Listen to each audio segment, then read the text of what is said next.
자, 석유공사 얘기를 해야 되는데, 송 작가가 늘 얘기하지 않습니까? 이 새끼들 5천억 꼬불 쳐놓은 거 있다고? 나왔습니다. 자, 석유공사는 1차 시추 비용은 자체 예산에서 충당을 했습니다. 자, 근데 그 이후에 계속해서 시추를 강행을 한다고 얘기를 하잖아요. 근데 원래 석유공사가 1조 원대 적자로 완전 자본 잠식 상태거든요. 그래서 운영 자금에서 이 시추 비용을 전용을 해야 되는 상황인데 이사회에서 5,700억 원을 추가로 차입하는 방안을 의결을 한 상황이라고 합니다. 어디서 빌려? 이거 5,400원 딱 5,700원 우리가 얘기했던 돈이에요. 아마 그 당시 윤석열이 지금 환율이 많이 높아져서 그렇지 윤석열이 얘기했던 환율로 하면 아마 여기 딱 5천억 정도 맞아떨어지는 돈일 겁니다. 즉 석유공사 안에서 5천억을 전용을 해갖고 여기 공구 구멍을 다 파보겠다라고 하는 비용을 이미 작년부터 의사회가 의결을 해놓고 있었다는 거지. 석유공사는 이걸 가스구멍 파는데 왜 니들이 의결을 하냐고. 석유공사이면서. 아이고. 그래서 여기에 대한 궁극적인 그 실사를 다 해봐야 됩니다. 아니 어떤 미친놈이 회사가 1조 원이 매년 적자가 나고 있고 가진 자본금이 하나도 없는데 회사 운영비를 노름하는 것도 아니고 뚫어서 나올지 안 나올지도 모르는 오로와 낫싱인 여기다가 하겠다라고 하는 의결을 할 수 있는 이런 용감한 이사회가 어디가 있냐고. 5,700억을 어떻게 빌려? 어디서? 말이 빌린다는 거지. 일단 회사 돈 푼돈 쓰고 그러니까 직원 인건비나 뭐 들어가야 될 중요 비용 안에서 뽑아서 쓰고 나중에 모자란 건 차입하겠다는 의미예요. 문제는 대왕고래가 실패가 아니라 과정이다. 아 짜증나. 이거 내가 하는 얘기인데. 그렇게 얘기를 하면서 오중영, 명태, 뭐 나머지 6곳도 다 하겠다는 지금 계획이에요. 정부가. 그럼 당연히 해야 된다니까. 이미 시추해야 될 사람들과 그 공정을 통해서 이 받아먹을 사람들이 딱 정해져 있다니까. 심지어 고래상어인가 상어고래인가 그쪽을 하게 되면 또 액트지오에 40억을 또 줘야 돼. 보고서 비용으로. 마귀상어. 마귀상어?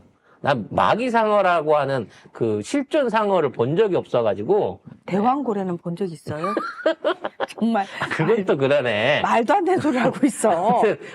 마귀로 이제 옮겨가는 쪽으로 가는데, 에휴. 아니, 무슨 놈의 유전이 무슨 살아있는 생물도 아니고, 여기를 팠는데 안 나오는 거는 여기 있던 유전이 저쪽으로 옮겨갈 수가 있기 때문이라는 거야. 진짜 좀. 아니, 저기 가서 파면 그럼 또 다른 데로 옮겨가겠네?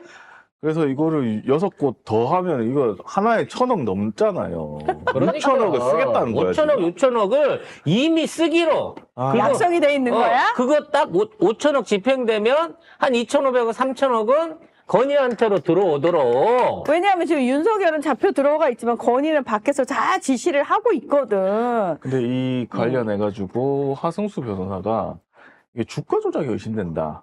이 대왕고래 사기극에 대해서. 이게 가장 대표적인 게 가스 탐사를 한다 그러면서 가스공사는 빼놓고 한 거예요.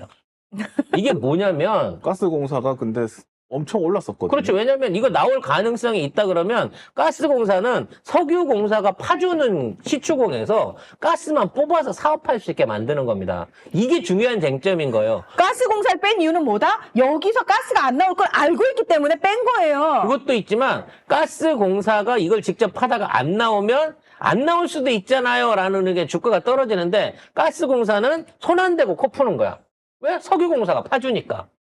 그래서 석유공사가 계속해서 판다 나온다 이 소리를 할수록 가스공사 주식은 계속 올라갈 수밖에 없는 이 구조를 미리 만들어 놓고 가스공사 주식을 거진 30% 가까이 끌어올렸다는 거죠.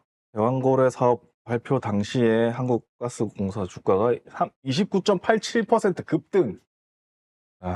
사실 이제 가스공사는 우리 알동경을 들으시는 분들한테는 아픈 손가락 같은 그런 그 회사입니다.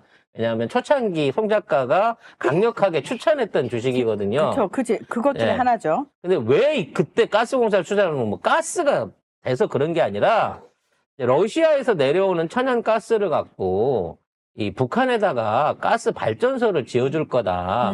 그래서 이제 남북 경협주로 해갖고 가스공사가 가능성이 있다라고 문재인 정부 때 제가 추천을 했었어요. 그쵸. 우리가 초창기면 문재인 정부 때 우리가 그래서 대아TI와 가스공사를 그 당시 제가 했다가 천하의 역적이 되어버리고 말았죠. 하지만 언젠가 대북 협력이 시작되게 되면 또다시 반드시 빚을 볼 수 있는 주식이긴 합니다. 근데 뜬금없이 우리나라 앞마당에서 가스가 나온다 그래갖고 이 주식이 칠 때 저는 사람들한테 말렸어요.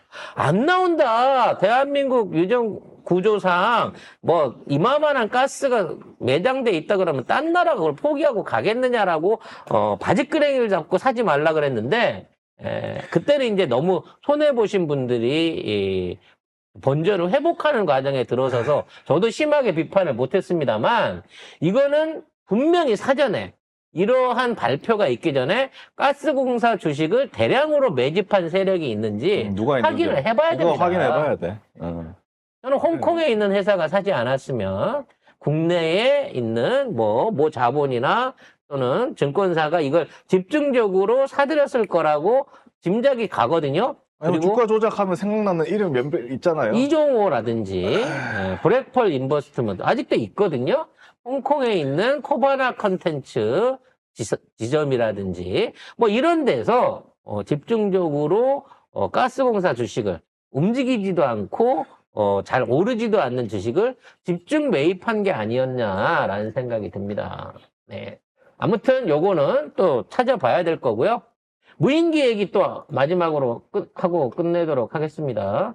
우리가 복에 보냈던 그 무인기가 사실은 이제 우리 무인기를 보내면 들킨 거기 때문에 분명히 어디서 싸게 갖고 와서 하는 무인기일 것이다 라고 했는데 결국 이거를 납품한 사람도 우리 버거보살이 관여를 했고 교육용이라고 납품을 해가지고 이걸 갖다가 실전용으로 삐라 뿌리는 용으로 몇 대를 쓰고 가서 뿌린 애도 있지만 추락한 애도 있고 하니까 실전용으로 해갖고 이걸 쓰고 나중에 컨테이너를 태워갖고 증거를 없앴다는 겁니다. 2023년에 무슨 일이 있었는지 기사 정리해 보도록 하겠습니다. 자, 윤석열이 그 2022년 12월에 북한 무인기가 서울을 침투하는 사건이 발생하니까 국방과학연구소에 첨단 무인기 개발을 지시를 합니다. 그래서 연구소하고 국방부가 신속하게 2023년에 단 6개월 만에 교육용 무인기를 원거리 정찰 무인기로 전환해서 군에 제공을 합니다. 그래서 6개월 만에 추가 생산을 완료하고 연구소가 군에 무상 제공하는 방식을 취했습니다. 물론 이 과정에서 뭐 시험평가라든지 방사물자 지정이라든지 뭐 이런 법적 절차 당연히 안 지켰겠죠. 연습용이라고 했기 때문에. 그렇죠. 그러니까 연습용을 때 실전에 쓴 거예요. 그래서 완제품보다는 반제품을 수입해가지고 조립했을 가능성이 큽니다. 그때 제가 사진으로 한번 설명을 드린 적이 있는데 그때 중국에서 시판용으로 나오던 드론하고 이번에 북한에 추락했거나 국방부가 밝힌 드론하고는 쉽게 말해서 패킹 위치가 조금씩 달라요. 그러니까 전체적인 디자인 툴은 똑같은데 어디서 어떻게 조립이 됐고 어느 쪽으로 이렇게 말하자면 조립 부품들이 배치를 하고 있는 이 툴들이 살짝 달랐거든요. 그러니까 연습용을 끌어다가 필요로 한 기능을 넣기 위해서 뭐 GPS라든지 장거리 운행을 위한 연료통을 좀 보강을 한다든지 뭐 이런 것들을 좀 해가지고 개조를 한 다음에 이걸 갖다가 삐라용으로 뿌리고 이걸 김포 연평도에서 졸라게 연습을 한 다음에 그리고 실전으로 요거를 삐라 뿌리는 용으로 써먹었다는 거죠. 어쨌든 군 예산이 아닌 연구소의 기술료 수입에서 32억 원이 투입됐고 이렇게 예산과 법적 절차 없이 군이 무기를 도입한 건 역대 최초의 사례입니다. 그걸 태워 없앤 것도 최초의 사례죠. 이 무인기가 원래 2021년에 국방과학연구소와 S사가 함께 개발을 했대요. 그런데 소음이 크고 레이더에 잘 걸리기 때문에 이거는 쓸 수 없다. 그래서 그냥 교육용으로 처박아 놨던 거라고 합니다. 예. 저는 그 발표도 거짓말이라고 생각합니다. 요건 거짓말이다. 네, 얘네가 개발한 게 아니다. 개발한 게 아니라 중국에서 이게 실제 유통되는 그 드론이 여러분 이거 나중에 찾아보시면 중국에서 유통되는 드론을 갖고 와서 개조한 것일 것이다 라고 생각을 하고요. 제일 중요한 건 그거야. 이 드론을 소개한 사람이 보고보살이라며. 그럼 이미 정보 쪽에서 정보사 쪽에서 뭔가 대북 공작용이나 이런 용으로 이 드론에 대한 정체를 알고 있었던 거고, 보고부사는 꼼꼼하게 이거를 갖다가 전달하는 과정 중에 32억 원 중에 우수리를 반드시 떼먹었다 라는 생각이 듭니다. 그 돈으로 비단아씨 만나러 가갖고 젊게 보는 출장비로 썼을 것이다 라고 생각이 드네요. 어쨌든 이거 외환죄도 물어야 돼요. 외환죄 수계는 총살입니다. 마지막으로, 진짜 마지막으로, 허은하의, 왜냐면 금요일날 우리가 얘기를 했는데, 뜻밖의 상황이 벌어졌어요. 법원이 이 가처분 신청을 기각해버렸거든요.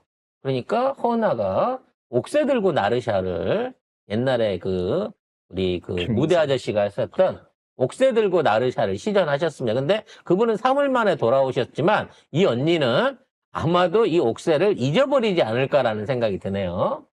아니 뭐 지인 갖고 잠수했다고 했는데 오늘 뉴스 그거 공장에 아니라고. 나왔거든요. 네. 그러니까 또 그건 또 아니래요. 그러니까 이준석 잠수를 왜 해? 그러니까 이준석 언론 측의 플레이를 뭐 하는 언플이다 거지. 뭐 이렇게 얘기를 하더라고요. 본인은 지금 법원의 결정에 문제가 있다라고 생각하고 그거에 대해서 안 하겠다는 거예요. 그래서 법원의 결정을 한 거는 허은하가 신청한 거기 때문에 허은하가 책임져야 되는 부분이지만 허은하가 당대표를 안 내려간다라고 해갖고 다시 이준석이 고발을 한다고 해도 법원은 역시나 이걸 인용 안 할 거란 말이에요. 당규에 없기 때문에. 그래서 마치 생각할 때 허은하가 기각이 됐으면 이거 내놔야 되는 거 아닌가 의다? 근데 또 그럴 이유는 없다는 거죠. 근데 또 당대표는 아니라고 그러고. 그래서 지금 또 천하람이 권한 대행 체제다. 이렇게 얘기를 하고 있습니다. 서로 자기가 권한 대행인 거야. 자기한테 권한이 있다고 얘기하는 거야. 하지만 가장 중요한 권한이 뭐예요? 결국은 옥새하고 통장 아닙니까? 허은하가 이걸 자발적으로 내놓지 않으면 절대 못 뺏어요. 왜? 지금 있는 입장에서 허은하가 무조건 당직을 훔쳐갔다든지 당대표를 부정선거를 통해서 됐다든지 귀책 사유가 하나도 없어요.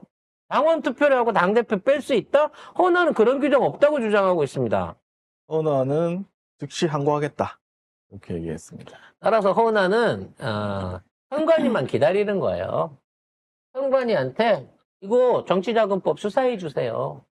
이 새끼 1.4억 원을 1억 4천만 원을 천하람이하고 이준석이하고 사적으로 유용했다. 매화꽃 타고 출장 다니는데 다 썼어요. 라고 얘기를 하고 있는 거죠. 민컨설팅에만 6천만 원이 지급됐고 이 중 5,500만 원은 개혁연구원에서 지출이 됐고 당대표 승인 없이 집행이 돼서 요게 이제 당규 위반 소지가 크다. 그리고 알량하게 들여다보지도 않는 개혁신당 홈페이지를 관리하는 비용으로 1,000만 원씩 이준석 주인한테 하나하나 또 계속 꾸준히 지급을 해왔는데 이건 역시도 500만 원 이상이기 때문에 입찰 봐야 되는데 그런 거 없이 지급했다는 거예요. 그래서 이 사적 기금 유용에 대해서만큼은 증거가 워낙 뚜렷하기 때문에 선관위에서 요거를 손대는 순간 천하람과 이준석의 배지는 날아간다는 거죠. 그러면 천하람은 어차피 비례잖아요. 그 다음 순번이 이득을. 비례구나. 이준석만 대표니까 이준석은 보고를 하면 되는 거지만 천하람이 날아가면 그 다음 순번이 지금 그 수혜를 누릴 수 있기 때문에 아무도 얘네들을 쉴드 쳐주지 않을 것으로 생각이 됩니다.